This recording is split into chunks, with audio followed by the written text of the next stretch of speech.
Bonjour à tous et bienvenue sur mon podcast chrétien Blessed Woman. Je suis Sylviane, une chrétienne qui aime Dieu et qui a décidé de le servir. Je suis très heureuse de vous retrouver pour ce nouvel épisode dédié à la culture chrétienne et j'espère que vous allez bien. Pour information, l'ensemble de mes podcasts sont disponibles sur mon site internet blessedwoman.fr et également sur les différentes plateformes d'écoute Anchor, Spotify, Google Podcasts et YouTube. N'hésitez pas à liker pour me signaler que l'épisode vous a édifié, à me laisser un commentaire pour me donner votre avis sur la thématique abordée et à partager autour de vous car vous ne savez jamais qui vous pouvez encourager à travers de simples mots. De mon côté, j'ai juste hâte de vous lire.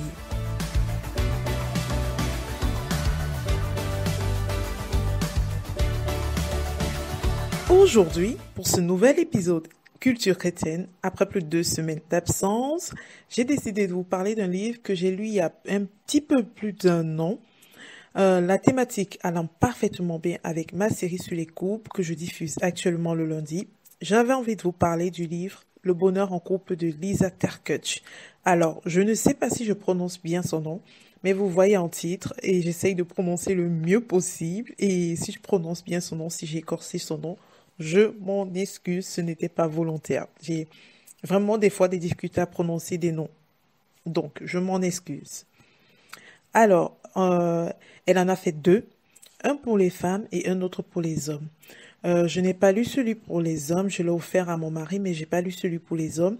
Mais qu'à cela ne tienne, j'essaierai de vous présenter les 2 ouvrages de manière globale parce qu'ils se ressemblent énormément en termes de structure, en termes de contenu. Maintenant, ils se ressemblent pas forcément parce qu'elle s'adresse pas au même public.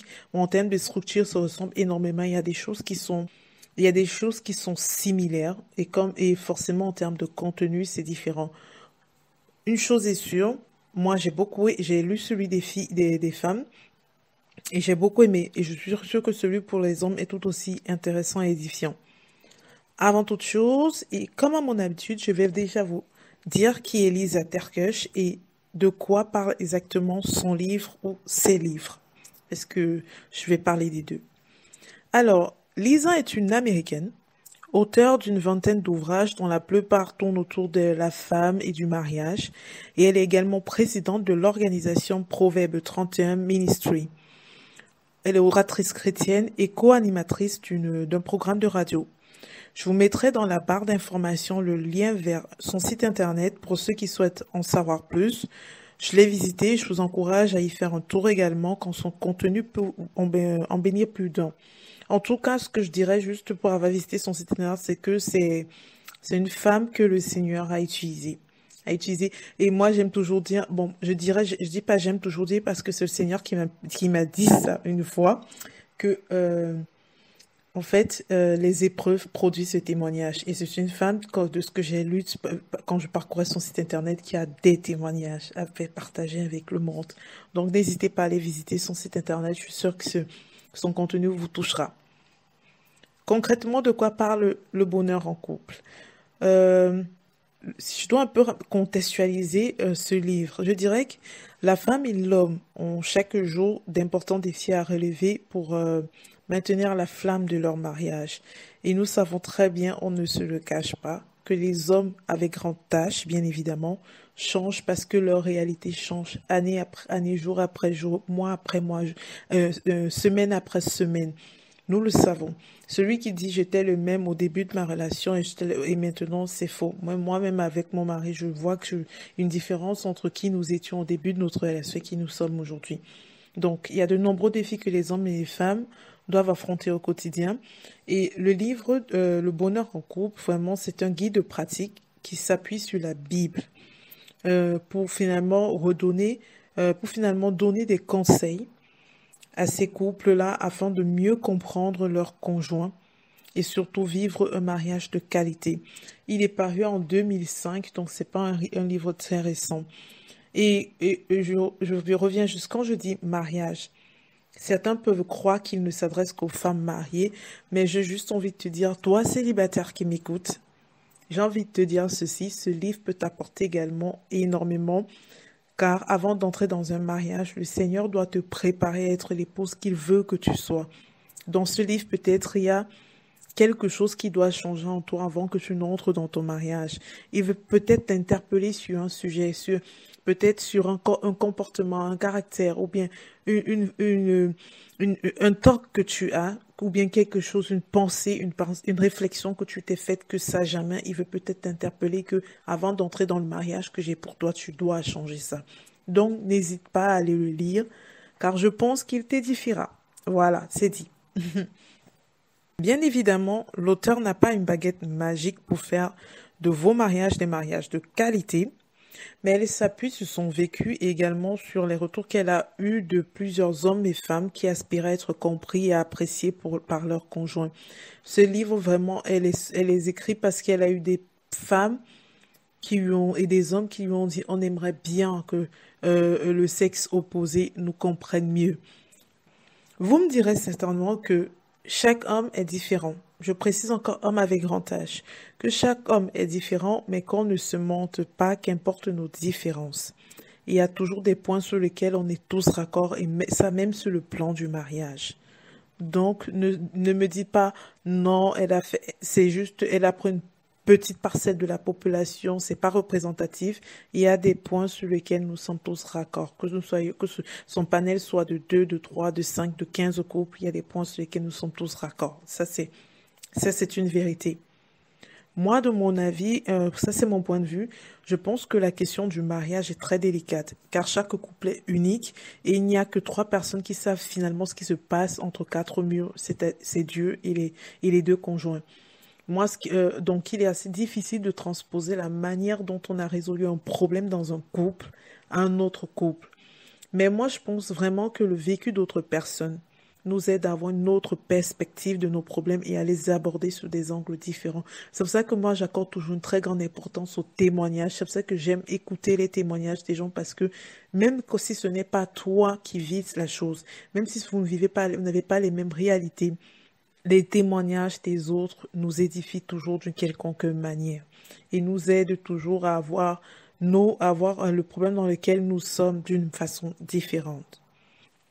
J'aime d'ailleurs beaucoup cette phrase que l'auteur écrit dans le bonheur en couple pour lui. Donc, dans le bonheur en couple pour les garçons, j'ai trouvé cette phrase, je suis tombée dessus par hasard et j'ai beaucoup aimé. Elle écrit, je crois que sous chaque problème, il y a un trésor à découvrir.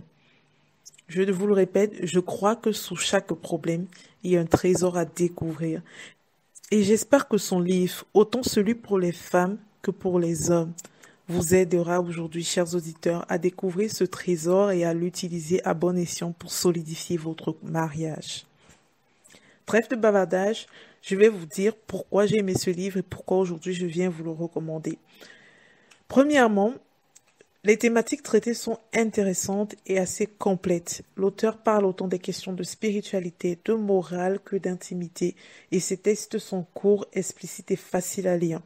Le livre, il est vraiment très petit, hein, donc même ceux qui n'aiment pas la lecture peuvent l'acheter, je vous assure, il se lit vite, il est très petit.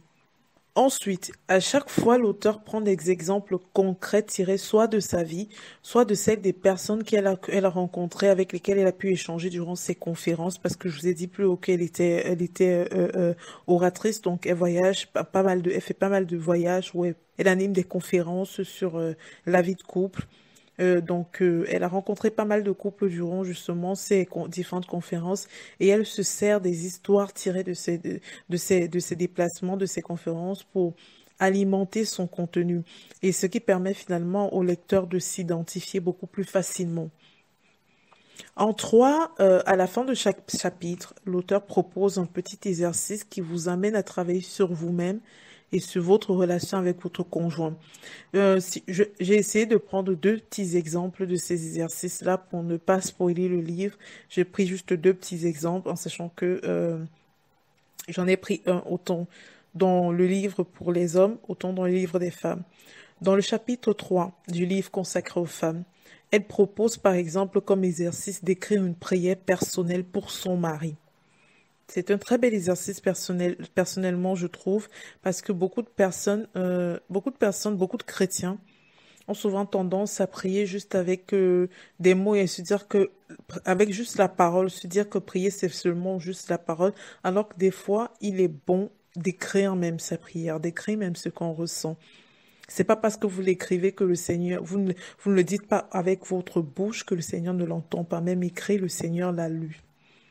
Dans le chapitre 12, dans le livre pour les hommes, elle propose par exemple aux hommes d'écouter les insinuations de leurs femmes et de les noter et d'essayer de déchiffrer ce que le cœur de leur femme demande. Et j'ai beaucoup aimé cet exercice et je prends cet exemple parce que j'ai déjà entendu plus d'une fois les hommes dire que quand la femme dit oui, quand la femme dit non, des fois ça veut dire oui. Il y a des hommes qui disent souvent que des fois ils sont pas sûrs si ce que la femme est en train de leur dire, c'est vraiment ce qu'elle pense ou bien veut que lui devine ce qu'elle pense. Donc je pense que c'est important pour les hommes de faire cet exercice. Et bref, vous l'aurez compris, cet ouvrage vous mettra au travail. Si vous n'y êtes pas travaillé, vous mettra au travail parce que c'est important. Un couple, c'est ça se travaille, ça se soit pas, ça se regarde pas dans le blanc des yeux juste tous les jours. Ça. En quatrième, en plus des exercices à la fin des chapitres, l'auteur bénit le lecteur finalement, l'édifie et l'encourage avec une petite pensée qui résume bien tout ce qu'elle vient d'exposer dans le chapitre. Encore comme l'autre, j'ai pris deux exemples différents, celui dans le livre de la femme, celui dans le livre dédié aux hommes. Donc, par exemple, pour le chapitre 3 du livre dédié aux hommes, elle écrit, tout mari doit savoir qu'il est une protection spirituelle pour sa famille, que sa femme et ses enfants se sentent en sécurité grâce à lui. Et c'est vrai qu'on a souvent tendance à parler de sécurité quand il s'agit d'un homme, qu'il ait la sécurité financière, il est la sécurité pour sa carrure d'homme, quoi. Que j'ai peur, je vais dans les bras de mon papa, j'ai peur, je vais dans les bras de mon homme et tout. Mais on oublie, et on a toujours tendance à dire que la femme, c'est le pilier spirituel de la famille, mais on oublie souvent qu'il y a des hommes qui sont le pilier spirituel de la famille. Ce n'est pas toujours la femme. Et j'ai un ami d'ailleurs, quand il partageait ses problèmes et tout, je n'entrais pas trop dans les détails, mais je lui ai dit, et le Seigneur m'a mis à cœur de lui dire ça. Dans certains couples, c'est la femme qui est le pilier spirituel, mais je suis désolée, dans le tien, c'est toi qui vas devoir porter cette responsabilité. Faut pas toujours croire que l'homme, c'est sur le plan matériel et la femme sur le plan spirituel. Donc, ça, c'était entre guillemets. Euh, pour la partie, dans le livre de la femme, dans le chapitre 15, moi, ce que j'ai beaucoup aimé, j'ai pris cela, cette pensée, dans le chapitre 15, elle dit, une femme équilibrée est attentive aux rêves de son mari. Rêver est également pour lui une façon de mesurer sa propre valeur. Ce que je fais est-il valable? Ma vie a-t-elle un sens? Serais-je capable de faire autre chose? C'est vrai que nous, les femmes, on a souvent tendance, quand le mari va dire des choses, on va se dire arrête de rêver, ou bien quand le mari des fois, on a souvent tendance à répondre, à dire arrête de rêver, redescends sur terre. Mais en fait, sa pensée du jour t'emmène à te repositionner différemment par rapport au petit rêve que ton mari va souvent te partager, juste comme ça, il va mettre entre deux conversations et puis tu vas pas considérer, tu vas pas entendre parce que de toute façon, tu sais que c'était pas sérieux, bien, mais ça t'amène quand même à te repositionner par rapport aux mots que sort ton mari sur ses envies. Voilà. Et moi, j'ai beaucoup aimé ça. Et en dernier, je dirais que ça, c'est le petit plus de son livre. À la fin, l'auteur propose un plan de travail sur 8 semaines à faire en groupe, dans le but de s'encourager mutuellement à persévérer sur les voies du Seigneur pour notre mariage et à se soutenir dans la prière. Concrètement, il s'agit d'une série de questions sur le mariage à discuter en groupe, bien évidemment dans la stricte confidentialité. Ce n'est pas que ce que vous avez dit là, vous allez aller répéter à tout le monde que je ne te dis pas, j'étais dans un groupe, on a dit ça, non. C'est bien évidemment, et précise encore que c'est dans la stricte confidentialité du petit groupe. Voilà, je pense que j'ai fait le tour de ce petit bijou pour les couples. Chers auditeurs, nous sommes arrivés au terme de cet épisode. J'espère qu'il a été édifiant pour vous et qu'il vous a donné envie d'acquérir le livre. N'hésitez pas à vous l'offrir mutuellement, mari et femme, homme, femme, n'hésitez pas. Et bien évidemment, si vous recevez ce livre de votre conjoint, n'y voyez surtout pas un message subliminal que les choses vont mal dans votre couple, mais juste un temps d'édification mutuelle, car on apprend tous les jours. Si vous avez des livres, des musiques, des films chrétiens que vous souhaitez partager avec nos auditeurs, n'hésitez pas à me le dire. Je serais ravie de vous recevoir, qu'importe où vous vous trouvez. Il existe de formidables outils qui peuvent rendre cela possible. Merci pour votre écoute. J'ai pris plaisir à réaliser cet épisode et à vous ouvrir les portes de mon univers. Je vous donne rendez-vous la semaine prochaine pour de nouveaux épisodes. Je ne précise pas lesquels parce que je ne sais pas de quoi je vais vous parler la semaine prochaine. Je laisse le Saint-Esprit m'inspirer. Mais d'ici là, je vous dis juste soyez abondamment bénis et bonne fin de semaine à tous. Bye.